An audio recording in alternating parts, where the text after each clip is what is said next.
എനിക്ക് ഈ ബനാനന്റെ കണി കണ്ടറിയുന്നില്ല. കണ്ടെങ്കിൽ ഞാൻ അപ്പം പിടിച്ചോട്ടെ അതിനെന്തെങ്കിലും ഉണ്ടാക്കും. ഇവിടെ ഒരു ബനാന ഉണ്ടായിന്. ഞാൻ അപ്പം അതിനെ എടുത്ത് അതിന്റെ തൊലിയെല്ലാം വെളിച്ചൂരി അതിനെ നല്ല പാങ്ങിൽ ഒടിച്ചെടുത്തു. അതിലേക്ക് കുറച്ച് പാലും എഗ്ഗും ഷുഗറെല്ലാം ചേർത്തിട്ട് നല്ലോണം മിക്സ് ചെയ്തു. പിന്നെ നിങ്ങൾക്ക് വേണമെങ്കിൽ മൈദ എടുക്കുക, ഇല്ലെങ്കിൽ ഗോതമ്പ് എടുക്കുക, ഓട്സ് എടുക്കുക, നിങ്ങൾക്ക് ഇഷ്ടമുള്ളത് എടുക്കുക. ഞാൻ ഓട്സ് പൊടിച്ചത് എടുത്തിട്ട് അതിൽ കുറച്ചായിട്ട് ഓട്സും കൂടി ആഡ് ചെയ്ത് കൊടുത്ത് ഇനി ഇത് ഒരു ഡയറക്ഷനിൽ തന്നെ സ്ലോലി മിക്സ് ചെയ്യാം.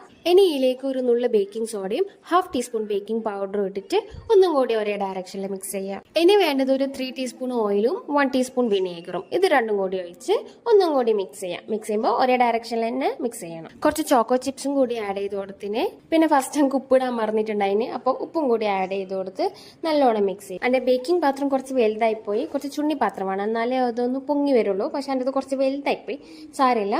അപ്പോൾ ഞാനൊരു 100 ഡിഗ്രിയിൽ ഒരു 30 മിനിറ്റ്സ് ബേക്ക് ആക്കിയിട്ട് എടുത്തിട്ടുണ്ട്. സംഭവം നല്ല ടേസ്റ്റ് ഉണ്ടായിന്. എല്ലാവരും ട്രൈ ആക്കാം. Okay, by.